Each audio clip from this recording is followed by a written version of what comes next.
Olá, tudo bem? Eu sou a jornalista Cileide Alves e estou aqui para o 21º episódio do Chega Pra Cá, programa de entrevistas do Jornal Popular. O quarto arcebispo de Goiânia, Dom João Justino de Medeiros Silva, propôs em sua posse, em 16 de fevereiro, uma igreja servidora, ou seja, que entende que o melhor lugar para a realização de sua missão é, aspas, estar no lugar daquele que fez, que serve, fecha aspas. É neste novo servidor que vai liderar as celebrações desta Semana Santa da Igreja Católica na região metropolitana de Goiânia. Mineiro de Juiz de Fora, Dom João Justino é doutor e mestre em teologia pela Universidade Gregoriana de Roma, cursou teologia e filosofia no Seminário Arquidiocesano de Santo Antônio, em sua cidade natal, e tem graduação em Ciências Sociais e em Pedagogia. Desde 2015, é presidente da Comissão Episcopal Pastoral para Cultura e Educação da Conferência Nacional dos Bispos do Brasil, a CNBB, com a atribuição de promover as ações na cultura e na educação.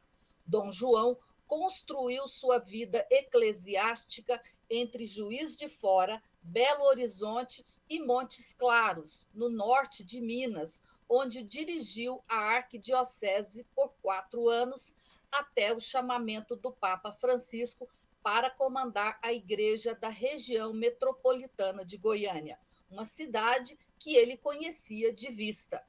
O arcebispo assumiu em meio à realização de eventos importantes para sua igreja, os preparativos para a volta das celebrações públicas da Semana Santa e da Romaria de Trindade, depois da pandemia da Covid, na campanha da fraternidade, que este ano voltado para a educação, e do Sínodo 2021-2023, período em que os católicos de todo o mundo discutem o futuro de sua igreja.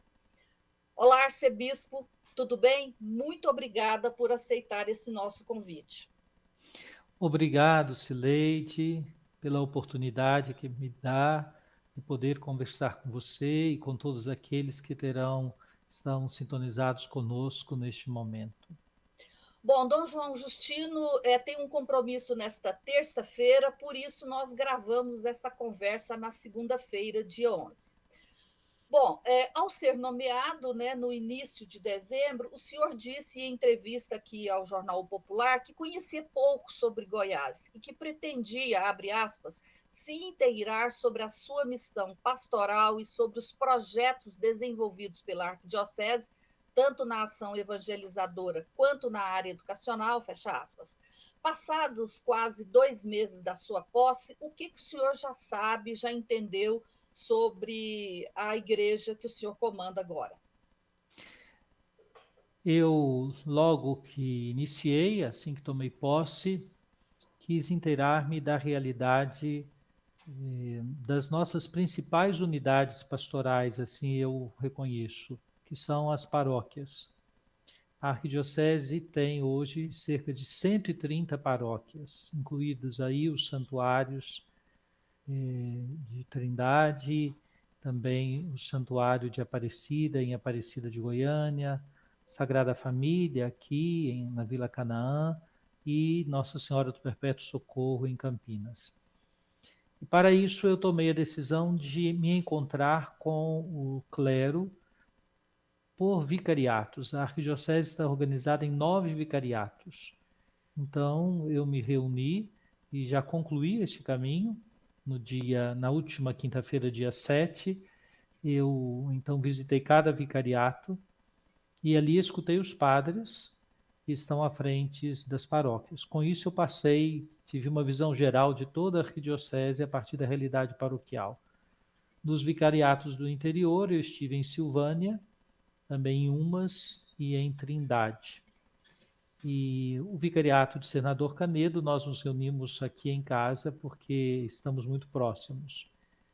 Enfim, foi uma experiência muito importante para ter noção da extensão da nossa arquidiocese. O primeiro dos vicariatos foi em Aparecida de Goiânia, e a cidade vizinha, já ligada diretamente à capital Goiânia. E, a partir daí, então, eu tive uma noção daqueles principais desafios da ação evangelizadora. Também comecei o processo de escutar as instituições. Então, a Arquidiocese é responsável pela Sociedade Goiânia de Cultura e pela Pontifícia Universidade Católica. Tenho me reunido com os dirigentes da universidade, tive inclusive a oportunidade de participar de um encontro com os principais gestores da universidade, e eram cerca de 200 professores, estivemos reunidos agora no final de março, lá na sede, melhor, num dos campos da nossa universidade.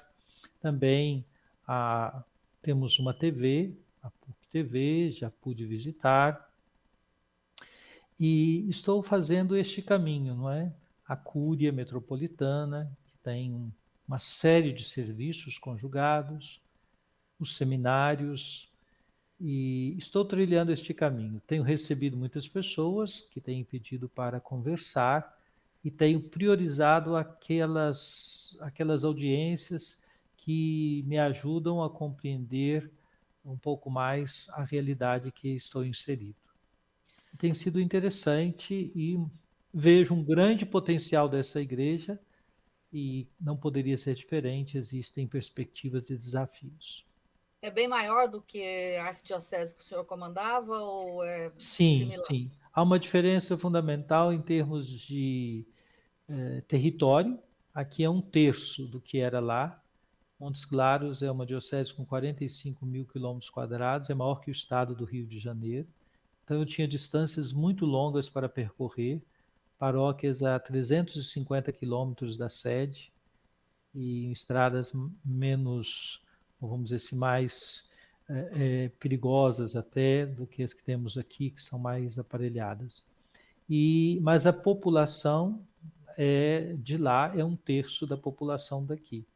Então, em termos de missão, aqui é sem dúvida uma missão bem mais arrojada, eu diria assim, porque a nossa missão é dirigida às pessoas.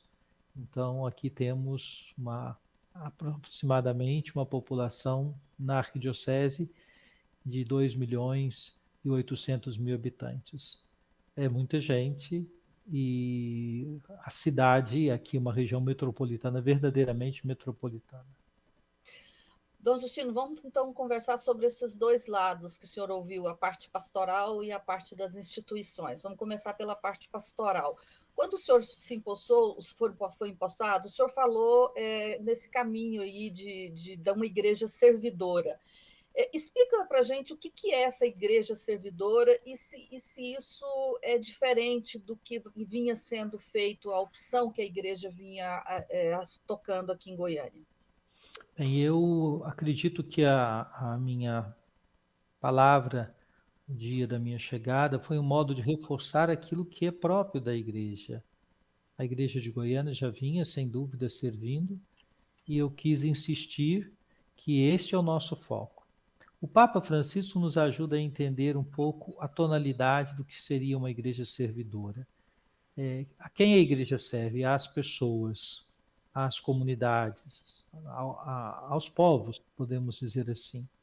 Por vezes, institucionalmente, há o risco de a gente pensar uma igreja autorreferencial, voltada para si apenas, preocupada apenas com o seu crescimento ou com seus quadros. Uma igreja servidora é uma igreja que está atenta à realidade na qual ela está inserida, escuta as pessoas, está atenta às necessidades das pessoas e entra numa relação ou numa inter-relação, né, interage com os sujeitos da cidade, com as pessoas. E ali ela começa a prestar os serviços. O primeiro grande serviço que a igreja presta é de evangelizar, de anunciar o evangelho. Mas em anunciando o evangelho, a igreja se depara com muitas situações humanas que precisam da nossa atuação. É o lugar onde nós vamos viver, na relação com as pessoas, os valores da nossa fé. Eu tenho visto, por exemplo, vários projetos sociais que estão capitaneados em nossas paróquias. Então, são expressões, nada disso começou com a minha chegada, já estava aí, experiências muito bonitas de cuidado das pessoas mais necessitadas. Então, nós queremos insistir nessa direção. Por exemplo, eu já tive a oportunidade de conversar com as coordenações das pastorais do migrante, da AIDS, da carcerária. Por que estamos presentes nesses ambientes? Porque entendemos que aí podemos colaborar, oferecer nosso serviço para o resgate da dignidade das pessoas. E isso tem sido feito, nós queremos incrementar ainda mais, né? Insistir que a nossa evangelização cuida também da promoção humana.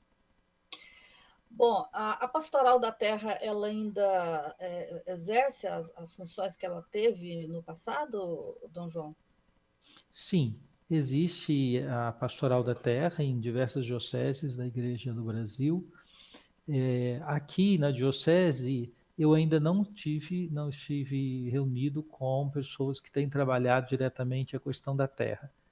Acolhi outro dia para uma audiência um grupo que trouxe um grande desafio, que é a questão da ocupação urbana, né? Os grupos que estão aí, que ocuparam espaços e que estão lutando na justiça pelo direito da moradia. Esse é um grande desafio. Tem pessoas ligadas a movimentos sociais, né, trabalhando nessa perspectiva, e eles contam com a ajuda da igreja. Algumas pessoas, alguns sacerdotes, agentes de pastoral têm atuado junto com eles, mas não temos na arquidiocese, daquilo que eu pude compreender, uma pastoral para a população em situação de.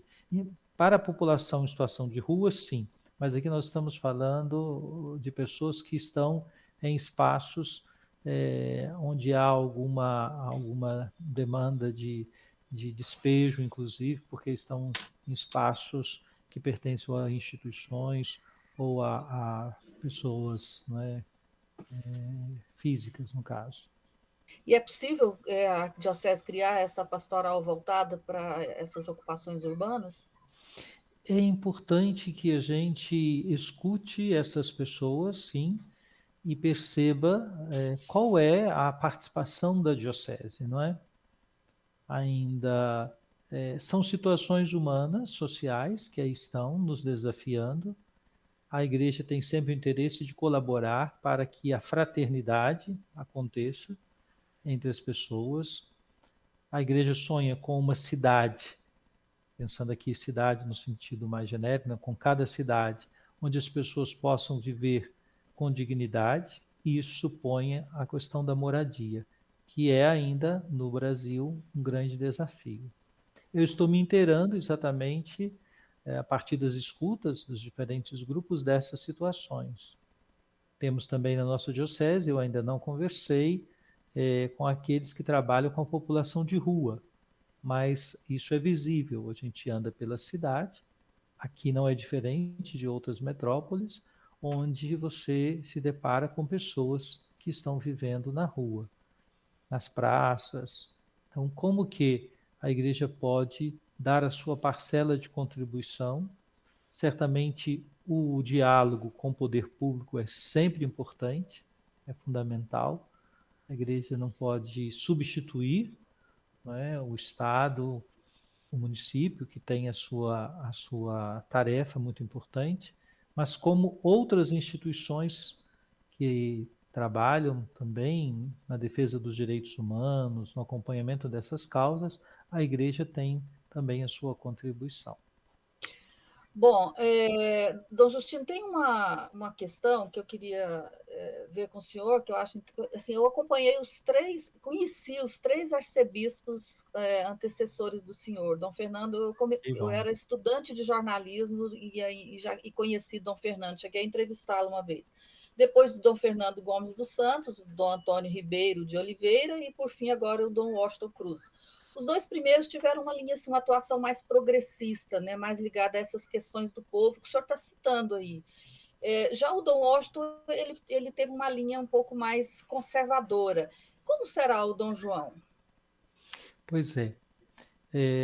Eu entendo que a minha missão como arcebispo é, sem dúvida, em primeiro lugar, a missão evangelizadora. Estou aqui para servir aquilo que a igreja me pede. Na ação evangelizadora, na minha compreensão, nós sempre temos esse desdobramento de um compromisso social. Então, é bonito ver na história da diocese o cuidado dos bispos com várias instituições que prestam esses serviços. Eu estou começando a ter contato agora com essas instituições, tenho ouvido falar, mas tem vários projetos sociais, temos creches, temos asilos, muitas experiências que nasceram do cuidado com as pessoas.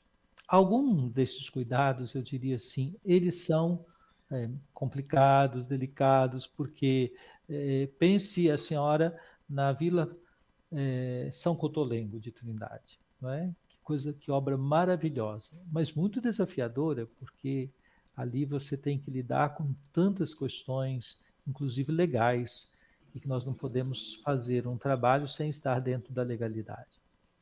Mas existem talvez ali mais caminhos trilhados e que ajudam os que ali estão trabalhando a estar dentro de um universo um pouco mais conhecido.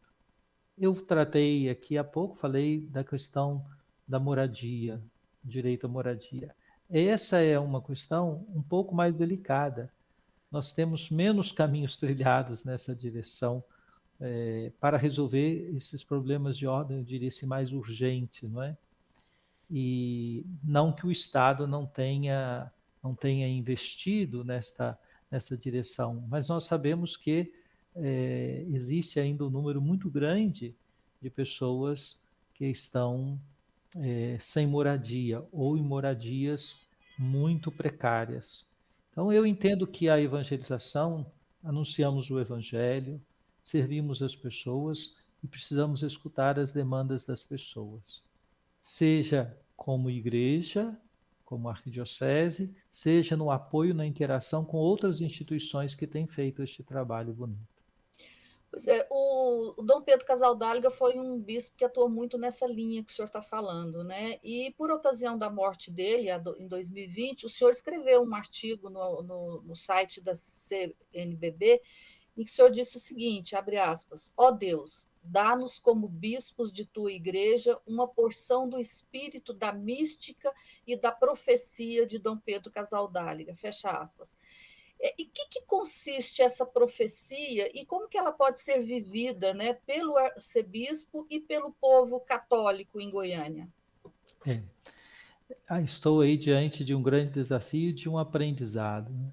A figura de Dom Pedro Casaldáliga, que a senhora certamente conheceu e teve oportunidade, né, de verificar e de saber do modo como ele lidou com as muitas situações sociais que precisavam ser conhecidas, ditas. Quero dizer uma palavra sobre a profecia. O que eu entendo por profecia?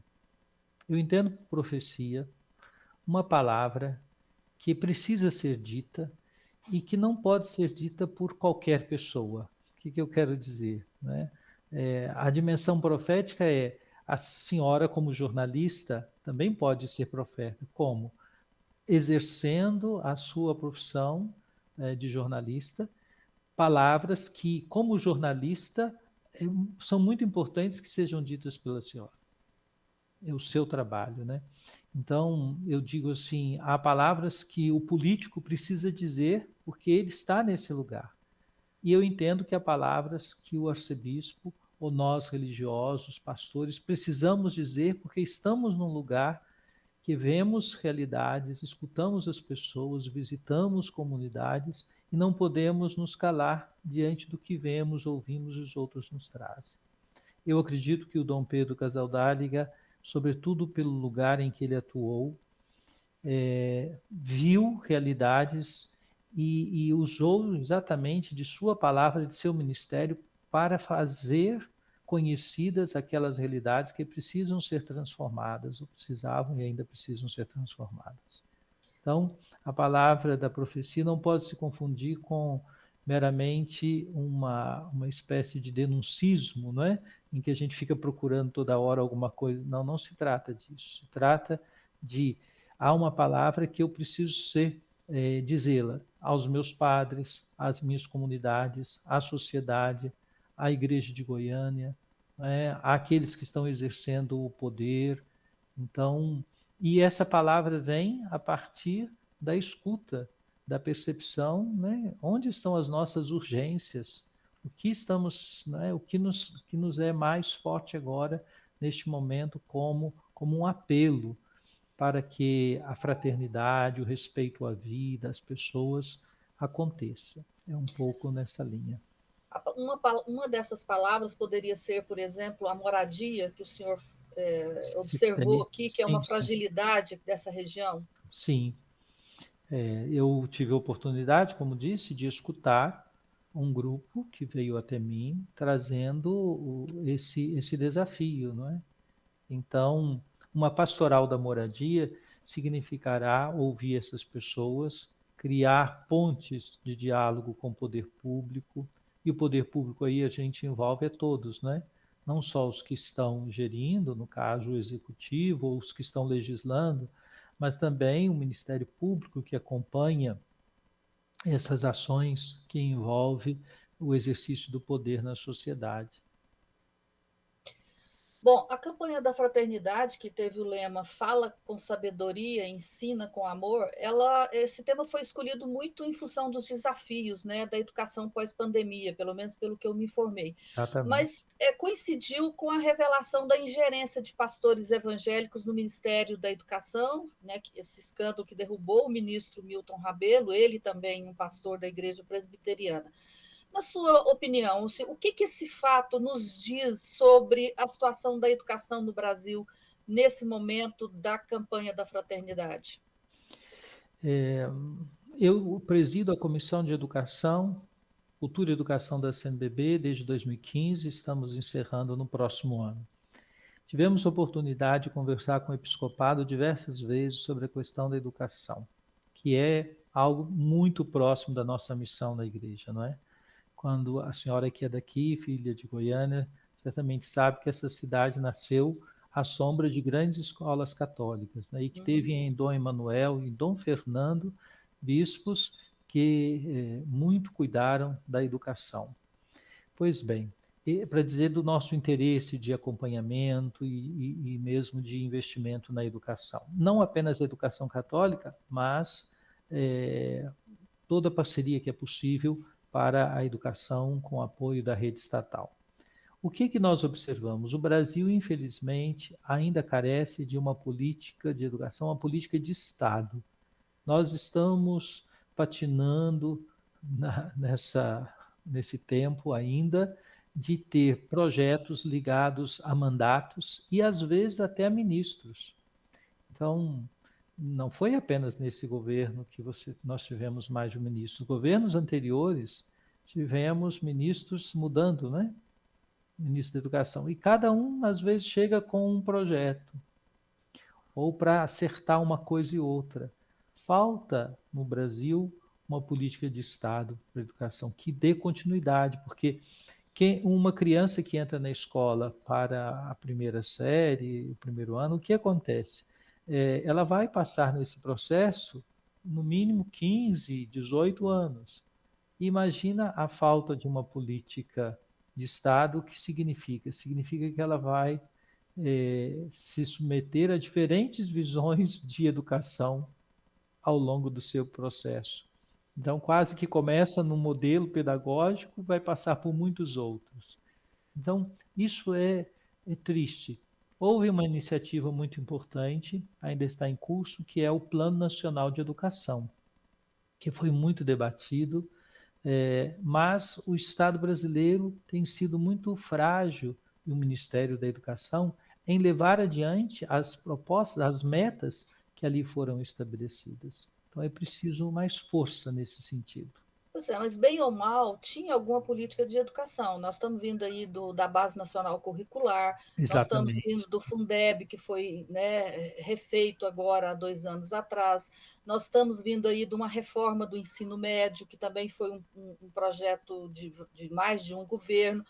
Nós tivemos aí a continuidade dos exames nacional de avaliação Uhum. das escolas, do Enem e outros projetos aí. Nesse governo, o senhor acha que foi uma continuidade ou o senhor também é crítico da atuação desse governo na educação? Né? Esse ministério veio de sucessivas crises nesse governo e na cultura. Como é que o senhor enxerga? Sim, houve um enfraquecimento, é nítido isso, não? Enfraquecimento das políticas públicas. Vamos dizer assim, é delicado dizer isso, mas uma posição fraca, frágil do Ministério da Educação, né, que é um ministério de enorme importância e o cuidado com esses projetos, que inclusive a senhora lembrou, várias políticas públicas, vários passos que estavam sendo solidificados e que têm sido enfraquecidos. Isto é muito ruim. Nós tivemos, no início desse governo, um ministro que se colocou, né, excessivamente contra tudo o que tinha sido feito, e isso trouxe muitas insatisfações, e não são insatisfações meramente ideológicas, mas são insatisfações porque as coisas não andam, vamos dizer assim. E esse zelo, esse cuidado para dar continuidade a algumas políticas públicas tem que ser feito com muita objetividade, superando essa tendência partidarista que temos em nosso país e que tem enfraquecido, né? Quem perde, é, no fundo, é o estudante, né? Que está lá na ponta, é a família, é a comunidade escolar que mais perdem. Bom, agora falando um pouco sobre uma instituição bem popular aqui em Goiás, que é a PUC, né, a universidade. O senhor é o presidente da Sociedade Goiana de Cultura, né, a SGC, que é a mantenedora da PUC. O senhor já conversou com o pessoal da universidade e a universidade hoje ela enfrenta muitas dificuldades, como muitas universidades, inclusive pós-pandemia, por conta da perda de alunos, né? A universidade está diminuindo, perdeu muitos alunos. E aí eu pergunto: a universidade vai continuar como é? O senhor tem um projeto novo de dar uma nova identidade para a PUC? O que o senhor está pensando a respeito dela? A Universidade Católica, a nossa PUC, é uma instituição de um enorme potencial, não é? E seja pela história, a marca histórica, seja pelo horizonte amplo de uma universidade que foi a última a receber da Santa Sé o título de pontifícia. Então, a Santa Sé reconheceu o trabalho que aqui se fez e se faz e deu esse título. Eu não tenho ainda condições de uma avaliação mais ampla do trabalho da universidade. Estou me inteirando, vejo que tem projetos muito interessantes, muito bonitos, com gente muito competente, com esse desafio da perda de alunos, né, que é uma questão que toca, é um dos resultados da pandemia. Embora, graças a Deus e aos avanços da ciência, nós conseguimos aí um número, houve um crescimento, né, neste ano no número de alunos. Eu entendo que a universidade ela tem um potencial que pode ainda crescer mais, e isso significa discutir muito, conversar muito. A universidade é uma unidade pastoral, eu diria assim, olhando a partir da minha missão, mas com uma especificidade, não é? Não podemos olhar para a universidade como nós olhamos para o conjunto das paróquias, porque ali você tem um universo de pesquisa, o que é a universidade, ensino, pesquisa e extensão, A nossa universidade está organizada, gostei muito do que encontrei nessas 5 escolas, que é a organização do conjunto dos cursos, das graduações, a parte da extensão tem projetos muito significativos, expressivos, e naturalmente o nome a zelar, porque nós temos aí uma história muito bonita, um número de cursos de graduação muito expressivo. Os problemas são muito parecidos com de outras instituições, como, por exemplo, o desafio da manutenção das licenciaturas, né? Porque há um desinteresse nos nossos estudantes que estão em fase de escolha, de definição de profissão, pelas licenciaturas. Precisamos mantê-las porque precisamos de professores, mas é um enorme desafio como manter os cursos de licenciatura. Esse é um problema que todas as universidades passam. Mesmo as universidades públicas ou estatais, elas têm nas licenciaturas um número muito pequeno de alunos. Pois é, mas aí, assim, a universidade, a católica, ela é uma universidade a mais, ela não tem pelo menos, não ressalta nela essa identidade pastoral, digamos assim, esse trabalho diferenciado. O senhor pensa em buscar isso para a universidade, além dessa preocupação em resolver esses problemas que o senhor conheceu? Sim, sim.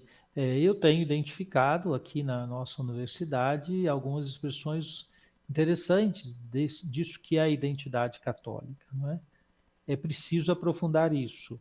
Por exemplo, nós temos uma paróquia universitária São João Evangelista. Não é uma paróquia territorial, é uma paróquia, a gente diz pessoal. E com esse título universitária, ela tem que estar bastante integrada com o projeto da universidade com a paróquia. Esse é um assunto que nós já começamos a tratar, né? Como potencializar a paróquia universitária como um espaço de diálogo e de evangelização com jovens estudantes universitários, com professores, com suas famílias. Tivemos a experiência da Lectio Divina, agora durante a quaresma, com muitos jovens participando. Mas o que me chamou a atenção é um pouco aquilo que está nos bastidores, né? Após cada encontro, nós tínhamos, sempre preparava um lanchezinho lá para o bispo. Então eu fui a todos eles e cada vez esteve um grupo presente. Me chamou muita atenção que o grupo presente, eu sempre pedia, né? Vocês podiam se apresentar, né, de onde são, o que fazem.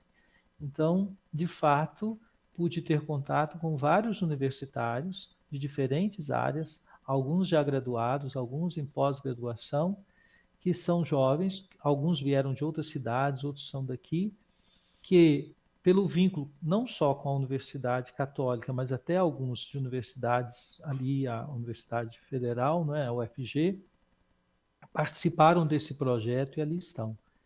Eu creio que nós temos muito a desenvolver nesta área, de ajudar a nossa universidade a dialogar com a cidade a partir do seu lugar de ser uma universidade católica.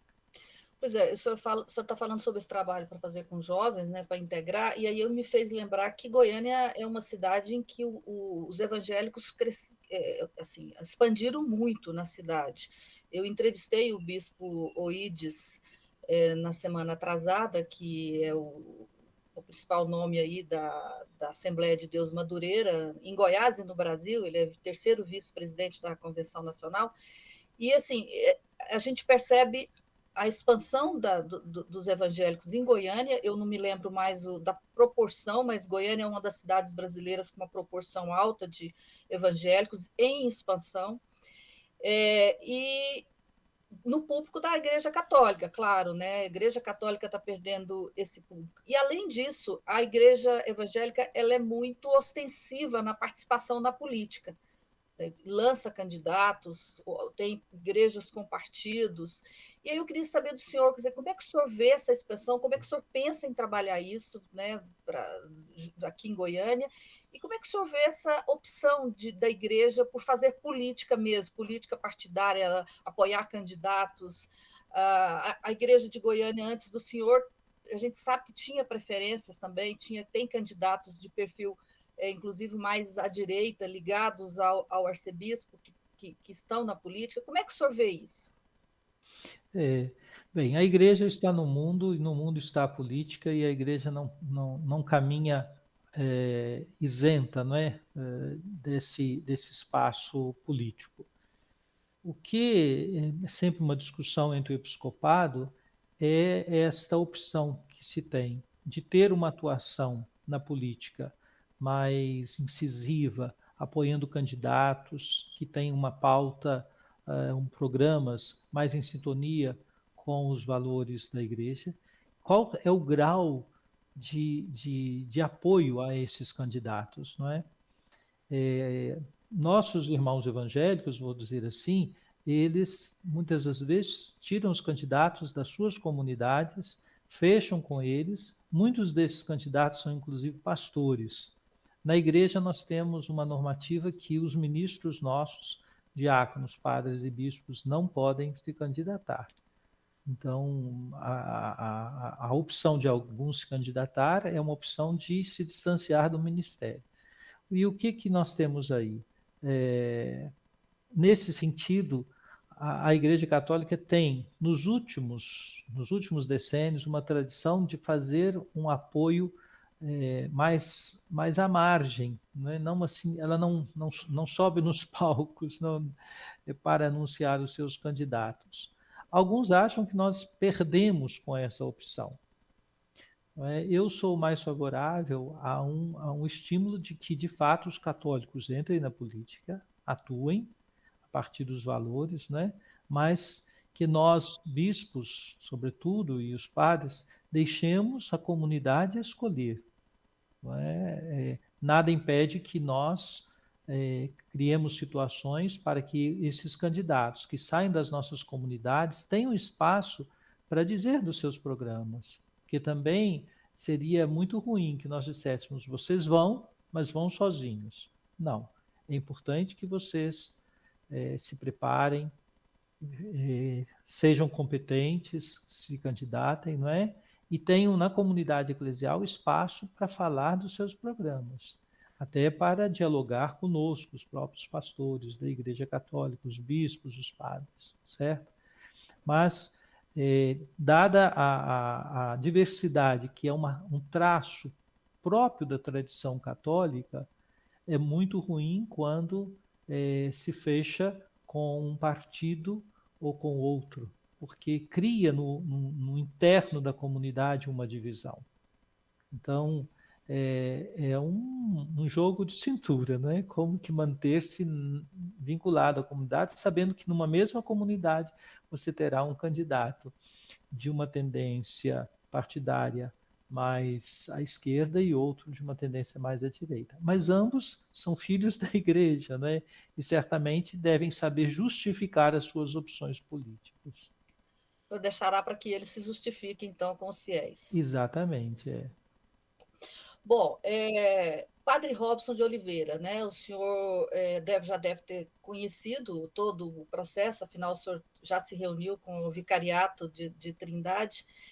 Desde que o STJ trancou a ação no ano passado, ele voltou a publicar posts nas redes sociais e está tentando se reinserir. No entanto, ele ainda está com aquela proibição, né, de celebração. O que o senhor pensa a respeito do Padre Robson? Ele vai voltar? Né? Existe um movimento aí para que ele volte, ele vai voltar? O que o senhor está pensando sobre isso? Pois é. Eu estou estudando ainda, porque bem, o meu tempo aqui, 2 meses, tem sido pouco para dar conta de tantas coisas, né? Essa situação que envolve a FIP, o Padre Robson, já tive a oportunidade de ter algumas reuniões, de ler alguns dos documentos que chegaram às minhas mãos, já tive a oportunidade de escutar pessoas diferentes para procurar entender e formular um juízo acerca do que está ocorrendo, né? Ou do que ocorreu e agora que passos nós vamos dar.